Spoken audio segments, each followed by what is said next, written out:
Welcome to Silver Gamers, where the golden generation powers up and plays on. I'm your host, David. Hello, everyone, and welcome back to another episode of Silver Gamers. I'm your host, David, and I'm so glad you've decided to spend a little time with me today. Whether you're listening from your favorite recliner, out for a morning walk, driving down the highway, or maybe even taking a break from your favorite game, thank you for being here. Today's episode is one that has been on my mind for quite a while because it brings back so many wonderful memories. We're going back to a time when video games weren't something you played online with people around the world. There were no downloadable updates, no voice chat, and certainly no smartphones. If you wanted to play a video game, you had to leave the house. You grabbed a handful of quarters, climbed into the family car, or maybe rode your bicycle and headed to the local arcade. For many of us, those arcades became magical places. The sounds, the flashing lights, the excitement. It was like stepping into another world. Today we're going to relive those memories together.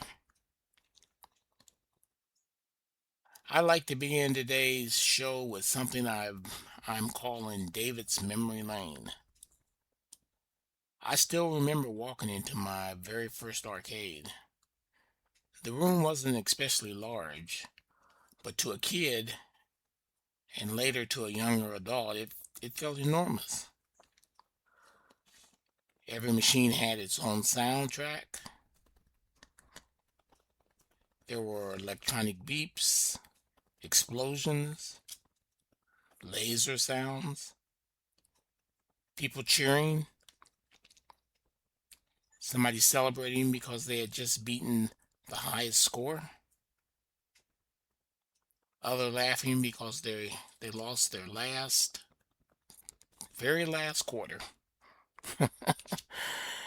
Back then, nobody carried a cell phone. Nobody stared at a screen by themselves. Instead, people gathered around the machine to watch someone who was really good. Sometimes complete strangers became instant friends just because they both loved the same game. Looking back now, I realize it wasn't just about the game. It was about the people. It was about sharing an experience. And I think that something that we've lost a little bit over the years. Where it all began.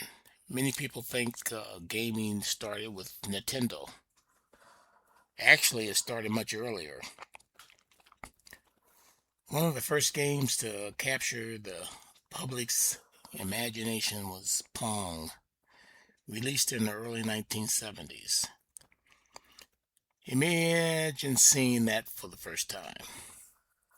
A black and white screen, two paddles, one little square bouncing back and forth. Simple by today's standards. Revolutionary at the time. People lined up just to play what was basically electronic table tennis. And nobody complained that the graphics weren't realistic because they had never seen anything like it before. That's something younger gamers may never fully understand. We weren't comparing games to anything else. Every new machine felt like a glimpse into the future. By the late 1970s and 1980s, everything changed. Shopping malls had arcades. Pizza restaurants had arcade machines.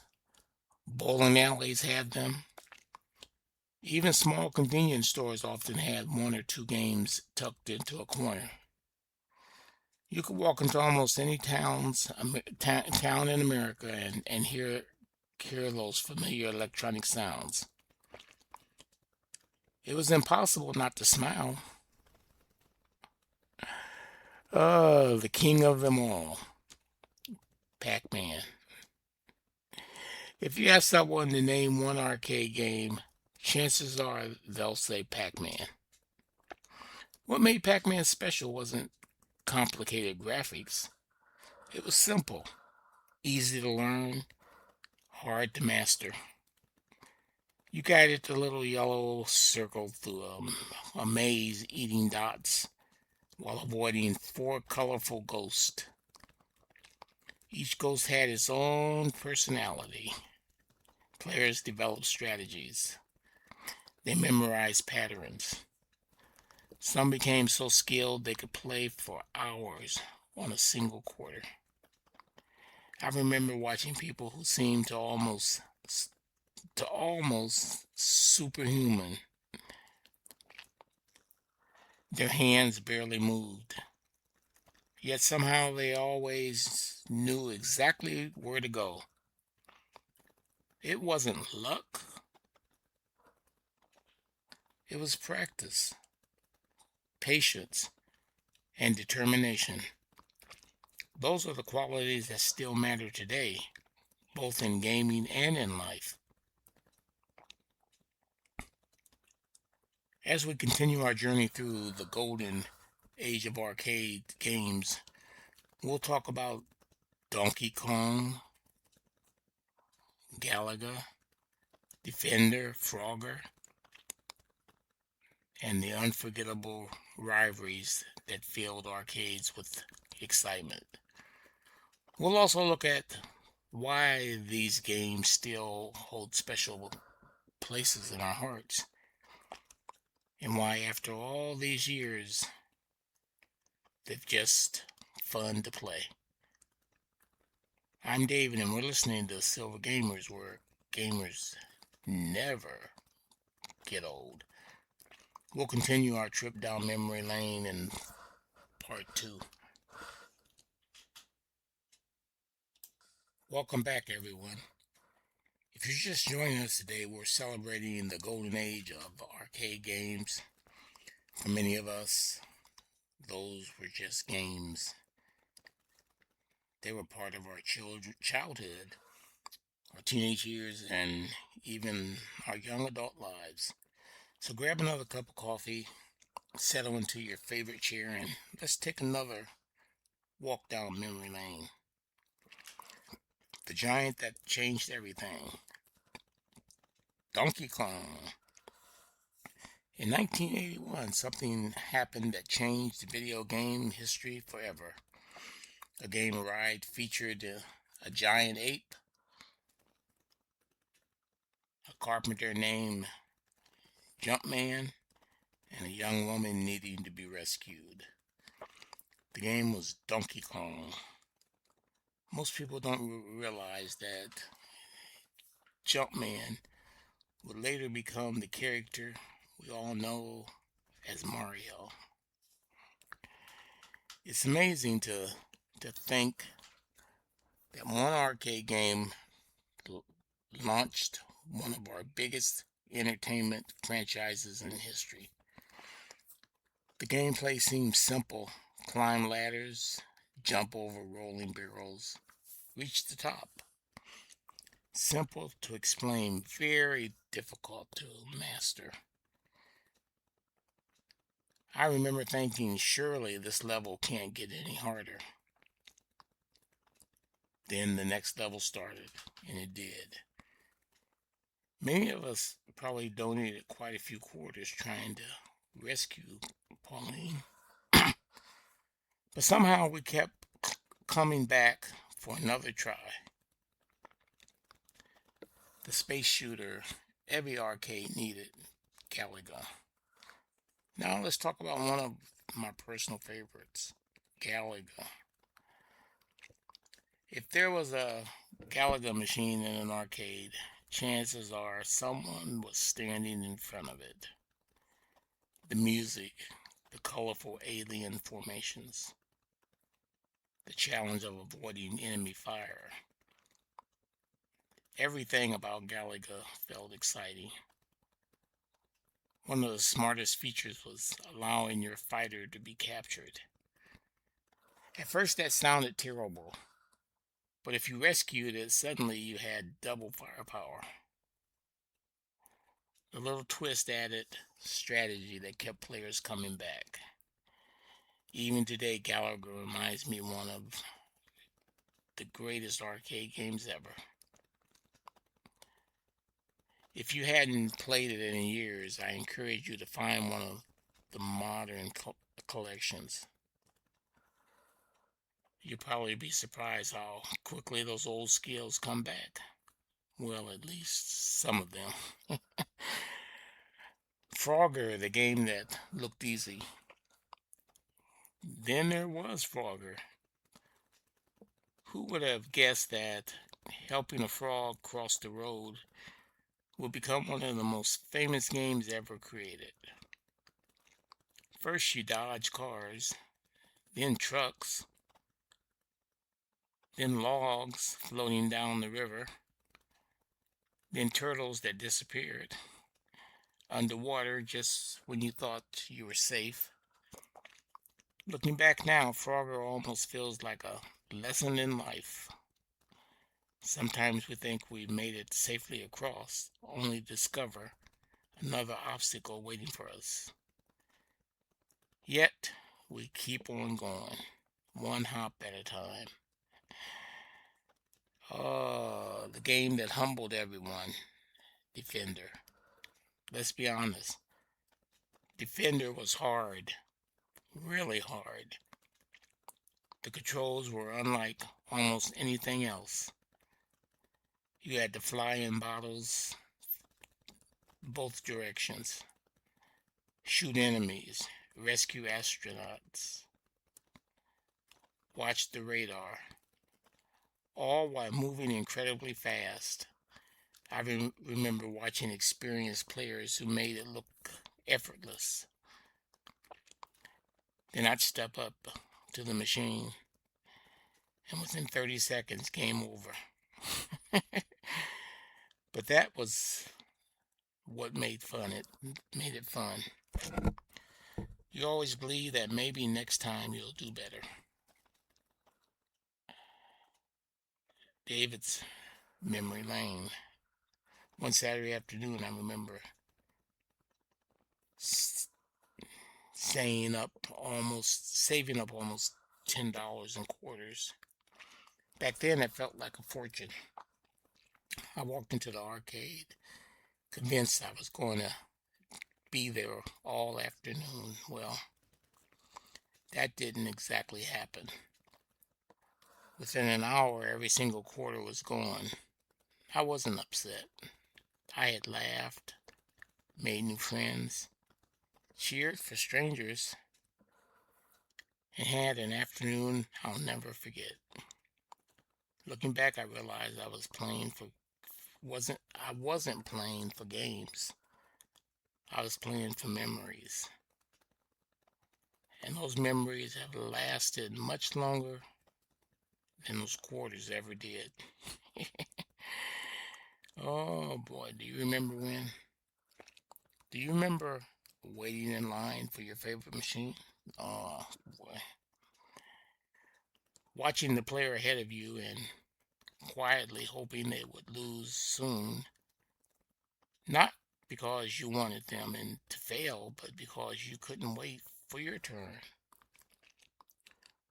Do you remember placing your quarter on the edge of the machine to claim next game? That little quarter was almost like a reservation.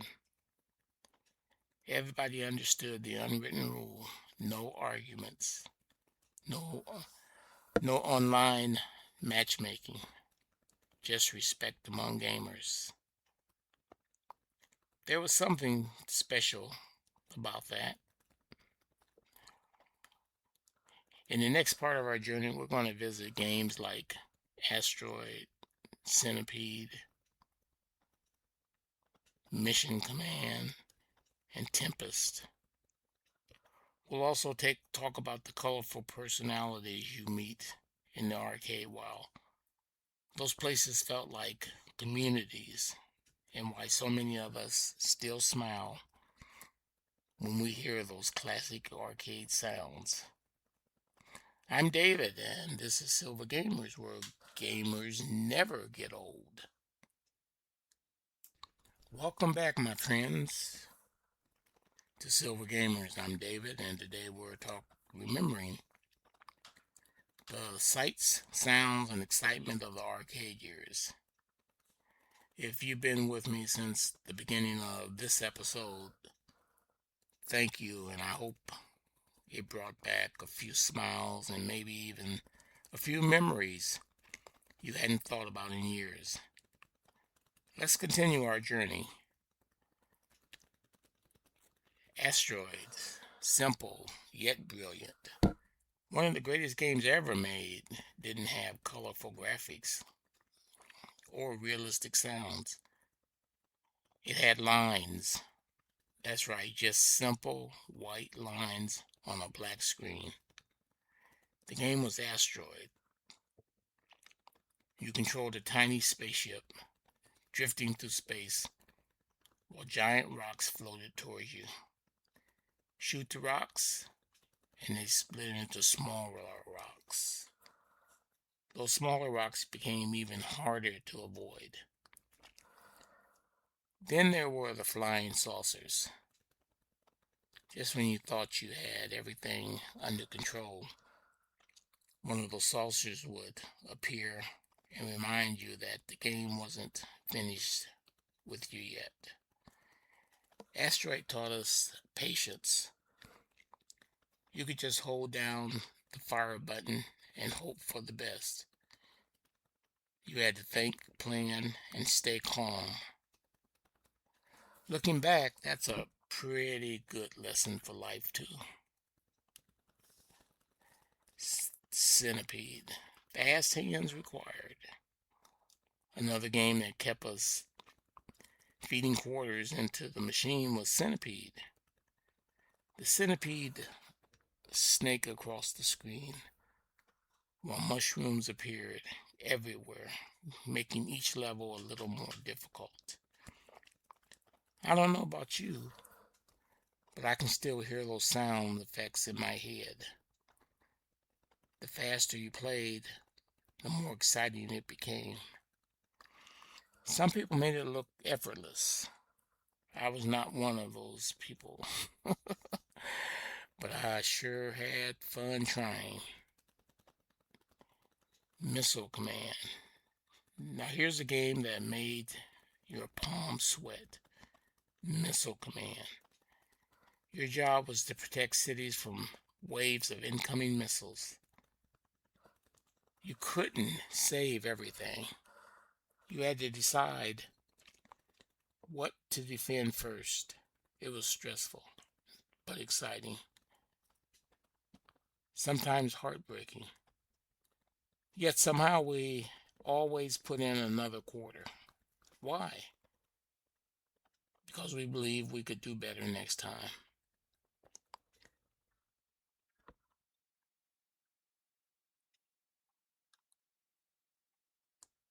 The people make the arcade. When we remember arcades, we often remember the games. But if we're honest, we also remember the people. There were always that one player who could beat any game. Everybody gathered around to watch. Nobody talked much. We just watched in amazement. Then there was the younger kid playing his first game. Someone would usually offer encouragement. Sometimes they even explained the controls. Arcades had an unwritten code. We respect each other. We celebrate great scores. And we all understand one thing. We were there because we love games. There's something else I remember. Walking into an arcade and hearing dozens of different games playing at once. It wasn't noise, it was music. Every machine had its own rhythm. Coins dropping into the slots. Buttons clicking. Joysticks moving. People laughing. Somebody shouting, "I got it!" Another person groaning because they lost on the first level. Those sounds became part of our memories. Even today, if I hear the opening sounds of Pac-Man or Galaga, I'm instantly transported back in time. That's the power of nostalgia. What today games can learn. Today's games are incredible. The graphics are breathtaking. The stories are amazing. The technology is something we've never dreamed possible. But I hope your gamers never lose what made those early games and arcade days so special. It wasn't just about winning. It was about enjoying the journey, meeting people, sharing laughs, learning from mistakes, and always believing that the next game might be your best one yet. That's a lesson that never gets old. Here's a little challenge for everyone listening this week. Think back to the very first video game you ever played. Where were you? Who were you with? How old were you? What did that game make you feel? Maybe write it down. Maybe share it with a grandchild. Maybe tell a friend. Because those stories are worth preserving. They're part of a gaming history. And they're the part of your history. As I close today's episode, I want to leave you with these thoughts. We often hear people say that video games are for kids. I don't believe that. Video games are for anyone who enjoys learning, laughing, exploring, solving problems, and having fun. Many of us who grew up during the birth of the arcade industry are now proving something remarkable. We're still playing. We're still learning. And we're still having fun. That's something to be proud of. So whether you're playing Pac-Man, Galaga, Mario, or the latest game on a brand new console, keep playing, keep smiling, and never let anyone tell you you're too old to enjoy a game. Because here on Silver Gamers, we know the truth. Gamers never get old. They just get better with experience. Thank you for joining another episode of Silver Gamers. I'm David, wishing you good health, good friends, and great games. Until next time, keep the controller charged. Keep those memories alive. And keep on gaming.